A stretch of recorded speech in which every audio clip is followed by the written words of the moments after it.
திருச்செந்தூர் முருகன் கோவில் குடமுழுக்கு விழாவை தமிழ் மொழியில் நடத்த உத்தரவிடக் கோரிய மனு தாக்கல் செய்யப்பட்ட நிலையில் திருச்செந்தூர் முருகன் கோவிலில் குடமுழுக்கு விழாவை தமிழ் மொழியில் நடத்த உத்தரவிடக் கோரி மனு தாக்கல் செய்யப்பட்டது. இந்த நிலையில் தமிழில் குடமுழுக்குகள் நிகழ்வுகள் நடத்தப்படும் என அரசு தரப்பில் உறுதியானது அளிக்கப்பட்டிருக்கிறது. அது குறித்த ஒரு அண்மை செய்தியை தற்போது பார்த்து வருகிறோம். திருச்செந்தூர் முருகன் கோவில் குடமுழுக்கு விழாவை தமிழ் மொழியில் நடத்த உத்தரவிடக் கோரி மனு தாக்கல் செய்யப்பட்டது. மேலும் விவரங்களோடு இணைகிறார் செய்தியாளர் நாகேந்திரன். வணக்கம் நாகேந்திரன், விவரங்கள். வணக்கம் சுபா. தூத்துக்குடியை சேர்ந்த வியன் அரசு என்பவர் உயர்நீதிமன்ற மதுரை கிளையில் ஒரு மனு ஒன்றினை தாக்கல் செய்திருக்கிறார். தூத்துக்குடி மாவட்டம் திருச்செந்தூர் அருள்மிகு சுப்பிரமணிய சாமி திருக்கோயிலில் அடுத்த மாதம் ஜூலை 7ஆம் தேதி குடமுழுக்கு நடைபெற உள்ளதாகவும் தமிழ் கடவுளான முருகன் கோவிலில் குடமுழுக்கை தமிழ் மொழியில் நடத்த கோரி அதிகாரியிடம் மனு அளித்தும் இதுவரை எந்த பதிலும் வழங்கப்படவில்லை.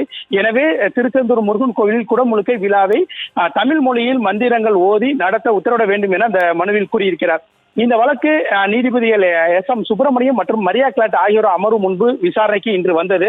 அப்போது தமிழ்நாடு அரசின் கூடுதல் தலைமை வழக்கறிஞர் வீரா கதிரவன் ஆஜராகி வாதிடுகையில் கோவிலில் குடமுழுக்கு நிகழ்வுகள் தமிழில் நடத்த ஏற்பாடுகள் செய்யப்பட்டுள்ளது என்றார்.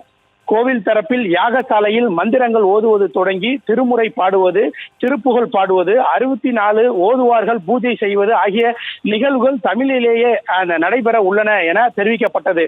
அதனை அறிக்கையாக தாக்கல் செய்ய உத்தரவிட்டு நீதிபதிகள் இது தொடர்பான நிலுவையில் உள்ள வழக்குகளோடு இந்த வழக்கையும் சேர்த்து அந்த பட்டியலிட உத்தரவிட்டு வழக்கு விசாரணையை ஒத்திவைத்து உத்தரவிட்டுள்ளனர். சுபா,